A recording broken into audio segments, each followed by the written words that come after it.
Center ng San Miguel, Tarlac City. Ang magtatanong po, kapatid na Eli, ay si kapatid na Jose Magtoto, 72 years old, Katoliko. Narito po siya. Sige po, kapatid na Jose. Magandang gabi po, Brad. Sa edad ko pong ito ngayon, ang itatanong ko lang, 72 years old na po ako ngayon. Sa kasalukuyan po, ang aking kalakasan ay pahina ng pahina. Kung sakali po darating ang araw ng takdang oras na ang aking kalakasan ay mawala na, meron po kaya darating na taong may magandang pusong tutulong sa akin, maliban sa aking dalawang anak na natitira ngayon na mahirap lang po sila. Salamat po sa pagdalo, kapatid na Jose. Unang-una, naramdaman din ni San Pablo yun eh. Basahin natin ang ikalawang Korinto 4:16. Kaya nga, hindi kami nangihimagot, bagamat ang aming pagkataong labas ay pahina, ngunit ang aming pagkataong loob ay nababago sa araw-araw. Ayon, habang tumatanda si Pablo, pahina ng pahina yung kanyang pagkataong labas. Pero yun naman kanyang pagkataong loob, yung espiritong nasa kanya, tumitibay ang pananalig sa Diyos.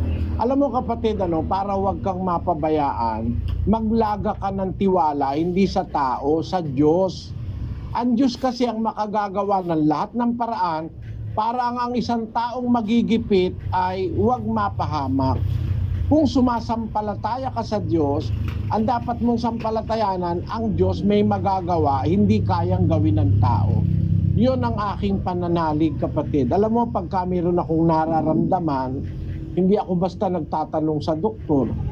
Pag may naramdaman ako, luluhod ako, tapos mahihingi ako ng awa sa Diyos.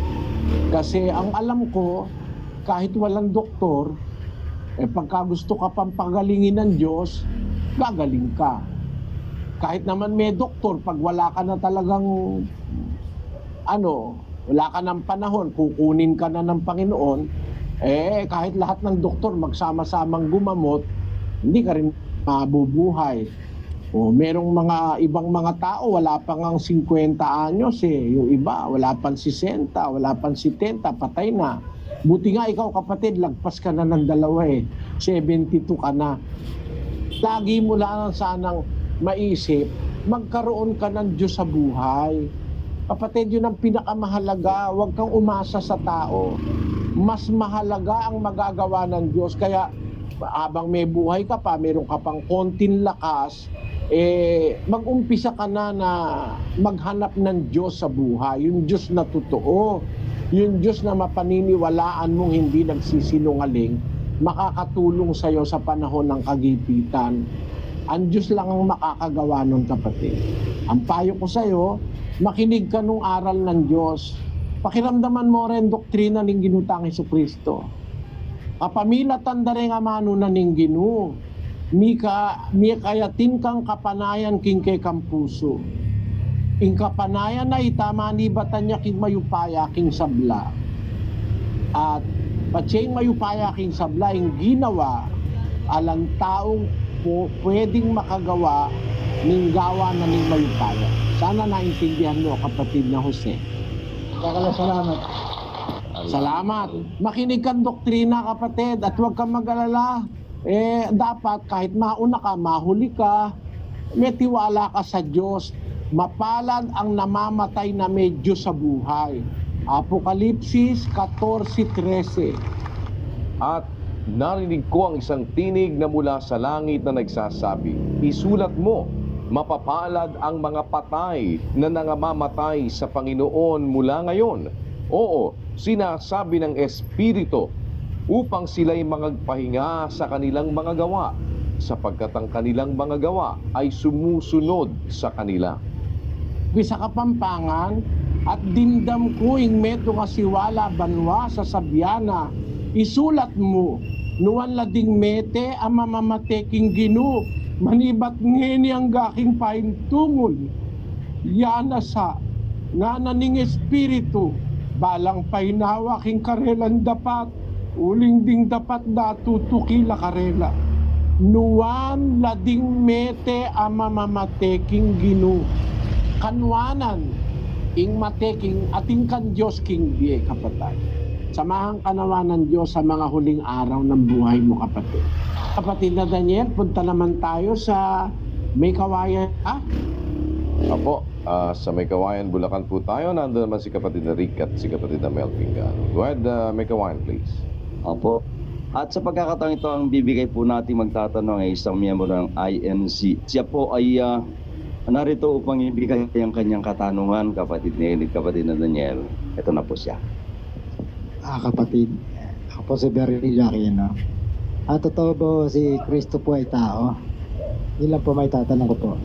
Mga kapatid na Virgilio, totoo ba na si Kristo'y tao? Malaking kasinungalingan niya ang kapatid. Meron ba naman tao na nandun na bago pa magkamundo? Ang tao kinuha sa alabok ng lupa, doon ginawa ang tao. 2:7 ng Henesis.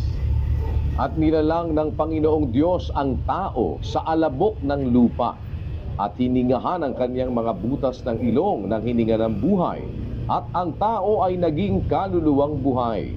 Saan ginawa ang tao? Sa alabok. Wala pang mundo, may Kristo na eh. 17:5-24, ulitin mo kapatid na Daniel.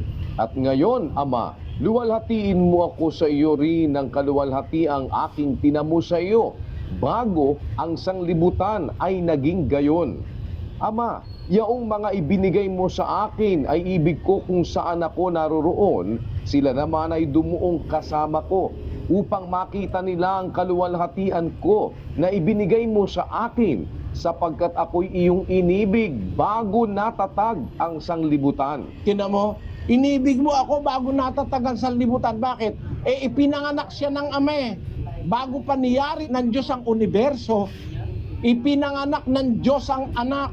Basahin natin ang 1:4 ng Ebreo. Na naging lalong mabuti kaysa mga anghel, palibhasa'y nagmana ng lalong marilag na pangalan kaysa kanila, sapagkat kanino nga sa mga anghel sinabi niya kailanman, ikaw ay aking anak, ikaw ay aking ipinanganak ngayon. At muli, ako'y magiging kanyang ama at siya'y magiging aking anak. Nagmana siya ng lalong mabuting pangalan kaysa mga anghel, sapagkat sinabi niya, kanino nga sa mga anghel sinabi niya kailanman, ikaw ay aking anak. Wala siyang anghel na pinagsabihan na ikaw ay aking anak. Ang pinagsabihan lang yon si Kristo. Ikaw ay aking anak, ikaw ay aking ipinanganak ngayon. Ako'y magiging kanyang ama at siya'y magiging aking anak. Kailan nangyari yan? Bago pa natatagan sanlibutan. Paano naging tao yan? Si Kristo raw, taong pinag-uusig ng mga Hudyo, pinatay, pinako sa krus. Ang hindi nila naintindihan, nagkatawan tao. Ang pinatay, ang namatay yung katawan tao, hindi yung Kristo, hindi yung Berbo, hindi yung anak ng Diyos na Espiritu na ipinanganak bago magawa ang sanlibutan. Katunayan yan sa 10:5 ng Ebreo, kapatid na Daniel. Kaya't pagpasok niya sa sanglibutan ay sinasabi, ain at handog ay hindi mo ibig, ngunit isang katawan ang sa akin ay inihanda mo. Yun, nung pumasok siya sa sanlibutan, ibig sabihin, hindi siya rito nag-umpisa. Hindi si Kristo rito nag-umpisa sa sanlibutan. Ang sabi ng Biblia, pagpasok niya sa sanlibutan, may pinanggalingan siya bago siya pumasok sa sanlibutan. Pero pagpasok niya sa sanlibutan, isang katawan ang sa akin ay inihanda mo. Alin ba yung katawang inihanda ng Ama sa kanya? Yung ipinagbuntis ni Maria. Ano ang tawag doon? 1:14. At nagkatawang tao ang Verbo. Ang Berbo nagkatawang tao. Yung katawan niyang tao, hindi siya. Nagkatawang tao siya. Ano yung sabihin ng nagkatawang tao? Hindi siya tao. Paano naman magiging tao pala siya? Nagkatawang tao. Bakit? Dati siyang espiritu na anak ng Diyos. Ang Diyos ay espiritu, ang anak niya espiritu rin. Ang Diyos ay Diyos, ang anak niya Diyos din. Ang anak ng kalabaw, kalabaw. Ang anak ng tao, tao. Ang anak ng Diyos, Diyos din. Dapat nating maintindihan yon. Ipinanganak siya ng Diyos, wala pa ang sanlibutan, ipinanganak na siya. Pero nung dumating ang panahon, pumasok siya sa sanlibutan. Nung isinugo siya ng Ama, inihanda sa kanyang isang katawan.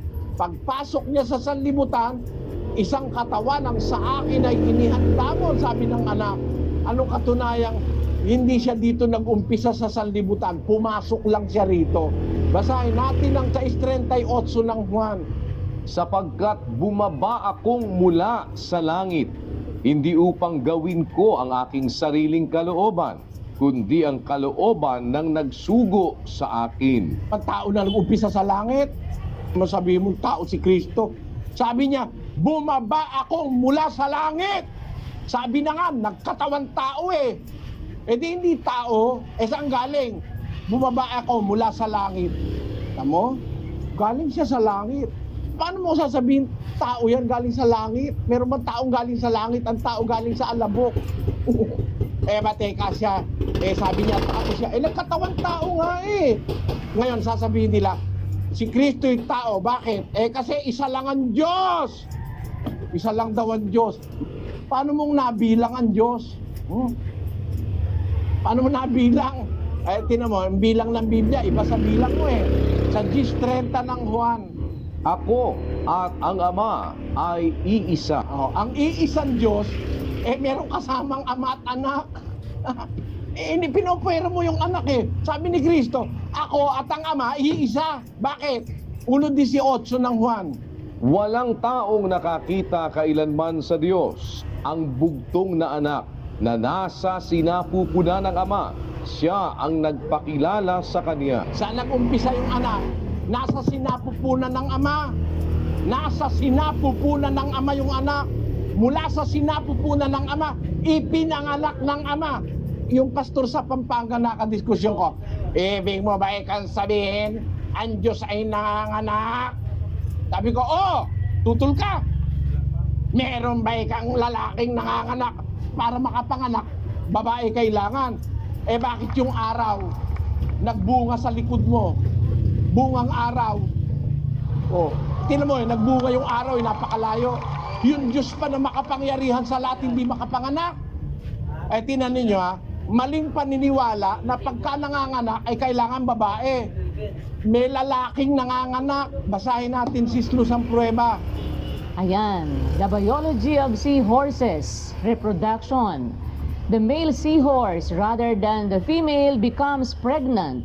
This unusual mode of reproduction is the most extreme form of male parental care yet discovered, although it arises from a general bias towards paternal care among fishes. Yun lang palang seahorse. Yung seahorse pala, yung kabayong dagat na tinatawag, ang nabubuntis, yung lalaki, siya nanganganak. Ang Diyos ay nanganganak. Makapangyarihan sa lahat yun, pwede mong hindi manganak yun. Basahin natin ng awit, 94:9. Siyang lumikha ng pakinig, hindi ba siya makakarinig? Siyang lumikha ng mata, hindi ba siya makakakita? Kita mo, siyang lumikha ng pakinig, di ba pwedeng makarinig siya?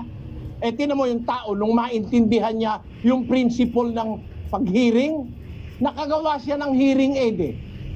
Nakagawa siya ng isang instrumentong nakakarinig. Yung tao, alin yon? Yung tape recorder.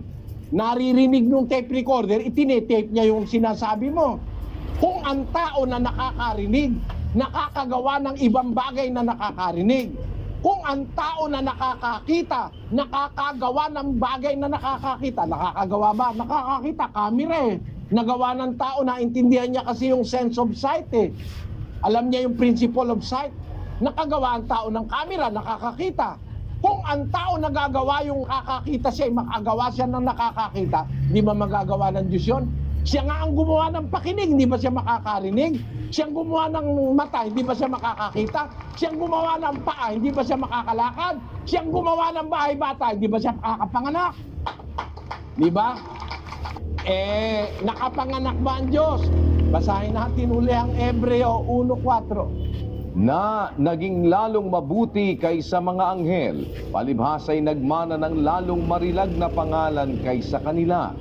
Sapagkat kanino nga sa mga anghel sinabi niya kailanman, ikaw ay aking anak, ikaw ay aking ipinanganak ngayon. Sino nanganak kay Kristo? Ang Ama. Saan galing? Sa sinapupunan ng Ama.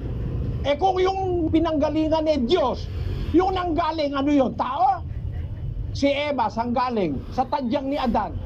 Di ba tao si Adan? Ano si Eva? Anghel? Hindi. Tao rin yun eh. Galing sa essence ni Adan si Eva eh. Kinuha ang isang tadyang, ginawang babae. Kaya kung paanong tao yung pinanggalingan, tao rin yung nanggaling. Eh si